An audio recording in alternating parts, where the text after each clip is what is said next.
नमः ॐ विष्णुपादाय कृष्णप्रेष्ठाय भूतले श्रीमदे भक्तिवेदान्त स्वामिन् इति नामिने। नमस्ते सारस्वते देवे गौरवाणी प्रचारिणे निर्विशेषशून्यवादी पाश्चात्यदेशतारिणे। जय श्रीकृष्ण चैतन्य प्रभु नित्यानन्द श्री अद्वैत गदाधर श्रीवासादि गौरभक्तवृन्द। हरे कृष्ण कृष्ण कृष्ण हरे हरे, हरे राम राम राम हरे हरे। हरे कृष्ण कृष्ण कृष्ण हरे हरे, हरे राम राम राम हरे हरे। हरे कृष्ण कृष्ण कृष्ण हरे हरे, हरे राम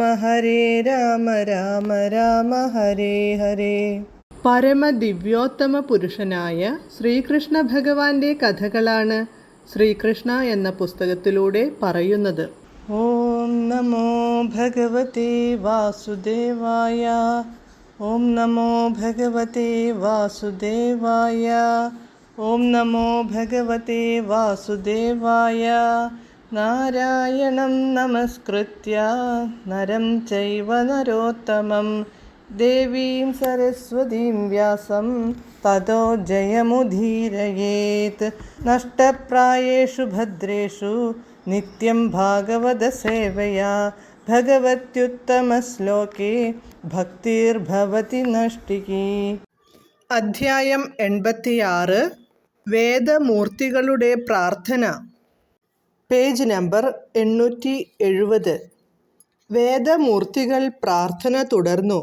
പ്രിയപ്പെട്ട ഭഗവാനെ, എല്ലാ വീക്ഷണങ്ങളും പരിശോധിക്കുമ്പോൾ തന്നെക്കാൾ ശ്രേഷ്ഠനായ ഒരുവനെ ആരാധിക്കേണ്ടി വരുമ്പോൾ സദ്ഭാവത്തിൻ്റെ പേരിൽ ഒരുവൻ അങ്ങയുടെ പാദാരവിന്ദങ്ങളുടെ ആരാധനയിൽ തന്നെ ഉറച്ചു നിൽക്കണം. കാരണം സൃഷ്ടിസ്ഥിതി സംഹാരങ്ങളുടെ ആത്യന്തികമായ നിയന്താവ് അങ്ങാണ്.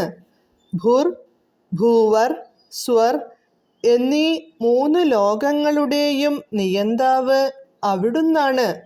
14 ലോകങ്ങളുടെയും ഭൗതികമായ ത്രിഗുണങ്ങളുടെയും നിയന്താവും അങ്ങുതന്നെ. ദേവന്മാരും ആധ്യാത്മിക ജ്ഞാനത്തിൽ പുരോഗതി നേടിയവരും അങ്ങയുടെ അതീന്ദ്രിയ ലീലകളെക്കുറിച്ചു പറയുകയും കേൾക്കുകയും ചെയ്യുന്നതിൽ സദാ വ്യാപൃതരാണ്. കാരണം പാപകർമ്മങ്ങളുടെ സഞ്ചിത ഫലങ്ങളെ നിശൂന്യമാക്കാനുള്ള സവിശേഷമായ കഴിവ് ഇതിനുണ്ട്. വാസ്തവത്തിൽ ബുദ്ധിമാന്മാർ അവിടുത്തെ അമൃത സമാനമായ പ്രവർത്തനങ്ങളുടെ മഹാസാഗരത്തിൽ ഒന്ന് മുങ്ങുകയും അവയെക്കുറിച്ചു ക്ഷമാപൂർവം കേൾക്കുകയും ചെയ്യുന്നു. അങ്ങനെ അവർ തക്ഷണം ഭൗതിക ഗുണങ്ങളുടെ മാലിന്യങ്ങളിൽ നിന്നു മുക്തരാകുന്നു. ആധ്യാത്മിക ജീവിതത്തിൻ്റെ പുരോഗതിക്കായി അവർ കഠിനമായി തപോനുഷ്ഠാനങ്ങൾ നടത്തേണ്ടതില്ല. അവിടുത്തെ അതീന്ദ്രിയ ലീലകളെക്കുറിച്ചുള്ള കീർത്തനവും ശ്രവണവുമാണ് ആത്മസാക്ഷാത്കാരത്തിനുള്ള എളുപ്പവഴി. അതീന്ദ്രിയ സന്ദേശത്തെ ശ്രവണത്തിൽ വിധേയഭാവത്തോടെ സ്വീകരിക്കുന്നതിലൂടെ മലിന വസ്തുക്കളിൽ നിന്ന് ഹൃദയം ശുദ്ധീകരിക്കപ്പെടുന്നു. ഇങ്ങനെ ഭക്തഹൃദയത്തിൽ കൃഷ്ണാവബോധം സുസ്ഥിരമാക്കപ്പെടുന്നു. പരമപുരുഷനെക്കുറിച്ചുള്ള ശ്രവണം കീർത്തനം എന്ന പ്രക്രിയയാണ് പരമോന്നതമായ മതാനുഷ്ഠാന കർമ്മമെന്ന് പ്രാമാണികനായ ഭീഷ്മദേവനും അഭിപ്രായപ്പെട്ടിട്ടുണ്ട്. പരമദിവ്യോത്തമ പുരുഷനെ ആരാധിക്കുന്നതാണ് വൈദികാനുഷ്ഠാനങ്ങളുടെ അന്തഃസത്തയെന്ന് തൈത്തരീയ ഉപനിഷത്തും പ്രഖ്യാപിക്കുന്നു. ഭഗവാനെ, ഭക്തിയുത സേവനത്തിൻ്റെ ഈ പ്രക്രിയയിലൂടെ, വിശേഷിച്ച് ശ്രവണ കീർത്തനങ്ങളിലൂടെ സ്വയം ഉയർത്തപ്പെടാനാഗ്രഹിക്കുന്ന ഭക്തൻ വളരെ വേഗം ഐഹിക ജീവിതത്തിൻ്റെ ദ്വന്ദ്വങ്ങളുടെ പിടിയിൽ നിന്നു മുക്തനായിത്തീരും. തപോനുഷ്ഠാനങ്ങളുടെ ഈ സരളമായ പ്രക്രിയ കൊണ്ട് ഹൃദയസ്ഥിതനായ പരമപുമാൻ അത്യന്തം സംതൃപ്തനായി തീർന്ന് സ്വഗൃഹത്തിലേക്ക്, അതായത് ഭഗവത് ധാമത്തിലേക്കു മടങ്ങിപ്പോകാനുള്ള നിർദ്ദേശങ്ങൾ നൽകുന്നു. ഭഗവാന്റെ ഭക്തിയുത സേവനത്തിൽ ഇന്ദ്രിയങ്ങളെയും കർമ്മങ്ങളെയും വ്യാപരിക്കാൻ കഴിയുന്നവൻ പരിപൂർണമായ ശാന്തി അനുഭവിക്കുമെന്ന് ഭഗവത്ഗീതയിൽ പറയുന്നു. എന്തെന്നാൽ പരമാത്മാവ് അവനിൽ സംതൃപ്തനായി തീരുന്നു. ഇങ്ങനെ ഭക്തൻ ചൂട്, തണുപ്പ്, മാനാഭിമാനങ്ങൾ തുടങ്ങിയ എല്ലാത്തരം ദ്വന്ദ്വങ്ങൾക്കും അതീതനായി ഭവിക്കുകയും ചെയ്യുന്നു.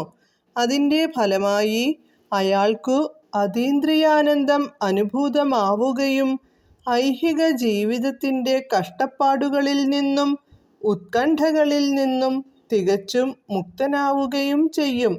കൃഷ്ണാവബോധത്തിൽ എപ്പോഴും നിരതനായിരിക്കുന്ന ഭക്തന് തൻ്റെ ജീവസന്ധാരണത്തെക്കുറിച്ചോ സുരക്ഷയെക്കുറിച്ചോ ഉത്കണ്ഠപ്പെടേണ്ടി വരില്ല എന്നു ഭഗവത്ഗീത ഊന്നിപ്പറയുന്നുണ്ട്. കൃഷ്ണാവബോധത്തിൽ നിരന്തരം വ്യാപരിക്കുന്നതിനാൽ ആത്യന്തികമായി അവൻ ഏറ്റവും സമുന്നതമായ ജീവിത സാഫല്യം കൈവരിക്കുകയും ചെയ്യും. ഐഹിക ജീവിതം അല്ലലോ അലട്ടലോ കൂടാതെ സമാധാനപൂർണവും ആനന്ദമയവുമായിരിക്കുമെന്നു മാത്രമല്ല, ഈ ദേഹം വെടിഞ്ഞ ശേഷം അവൻ സ്വഗൃഹത്തിലേക്ക്, ഭഗവത് ധാമത്തിലേക്കു മടങ്ങിപ്പോകുകയും ചെയ്യും. നമ്മുടെ പരമധാമത്തിലെത്തുന്നവൻ ഇഹലോകത്തേക്കു മടങ്ങുകയില്ല.